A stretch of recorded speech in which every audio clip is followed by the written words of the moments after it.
assortment and take it to a place she told me about, but I haven't done that yet. Some of the stuff is just hard to describe. I have a lot of china. Mm-hmm. I have a truck. Is it old?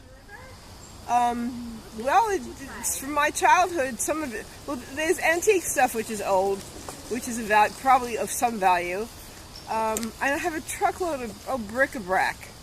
A lot of china, a lot of bric-a-brac. Oh, the bric-a-brac. Some people will pay a lot of money for that stuff. I know. Because they'll have a collection, for example, and they'll say, "Oh my goodness, that piece would complete my collection." That's why I have to go. That's why I'm sorting through things very slowly and painstakingly, because I know some of it isn't worth much, some of it may be, and a few things are valuable. The few things that are valuable, I have no interest in selling at the moment in any case. But it just, and then I have a lot of souvenirs from, let's say, Europe, but they're souvenirs from 40 and 50 years ago, and they're probably not making quite the same things now, so they're kind of distinctive. And they were good quality things, so they may be of some value. For example, I have some very nice pieces of pewter from Scandinavia. A sconce and two little candles. Oh, and a very interesting vase, a pewter vase. I bought it all together, and so I'd sort of like to sell that as a grouping of some kind. But you know, each little set of items is its own little bailiwick. Yeah, yeah. So you have to find out. So you have to do all this amount of research, find an expert. You know, it's just endless amount of work.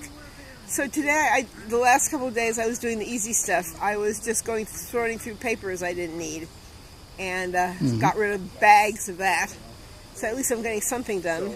So Antique is there, and that's a sign. I'm concerned with the fact that you never know when you're going to die, and whoever is left, I don't want to leave them with a huge mess and a ton of work. And and Alvin's family handles estates appallingly. So I don't want my stuff, and I don't want his gag touching my stuff. I want to get rid of it before they have a chance to. His mother's house was I was so appalled by them. They were just awful. I mean, his mother didn't die. She went to the hospital and in a nursing home for several months before she did die. If she had known how they handled her stuff, she would have been heartbroken. They were so terrible. A bunch of totally insensitive men. I don't think that women were involved in it, and I wasn't going to be involved in it. It was not my problem, and no one really wanted my involvement anyway. But I was really appalled by the whole thing. A real lack of caring and respect. They didn't mean to be lacking in caring and respect. They just didn't know better. Well, she was dead. No, she was not dead. She just didn't know what was going on because she wasn't there anymore. She was in a nursing home and had no control. Had she known, had she known how they handled her stuff, I think she would have left her money to some organization and not to her bratty kids. And they're not that bratty, they're just totally insensitive. Yeah. And so I want to get my stuff taken care of in an organized way. I began life in chaos, spent a lot of time in chaos. So who didn't? No. You were a baby. Hey, talk about your chaos. Whoa. I had an enormous amount of chaos. I do not want to end my life with chaos.